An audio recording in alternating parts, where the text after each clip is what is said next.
Alhamdulillah, la ilaha illa wallahu akbar, la ilaha illa huwal hadu la syarika lahul mulk wal hamd yuhyi wa yumiitu wa huwa kulli syai'in qadir.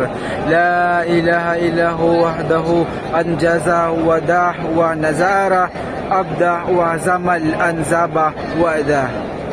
Ito po yung panalangin na binabanggit at idinudua kapag sasapit na tayo sa sapa. At ito yung ibig sabihin, ang lahat ng papuri ay laan kay Allah, walang ibang Diyos maliban sa Allah, at ang Allah ang mas dakila, walang ibang karapat-dapat sambahin kundi ang Allah lamang. Wala siyang katambal, sa Kanya ang pamahala, ang kaharian, at sa Kanya ang papuri. Siya ang nagbibigay ng buhay at nagbibigay ng kamatayan, at siya ang may kakayahan sa lahat ng bagay. Walang karapat-dapat na sambahin maliban kay Allah lamang.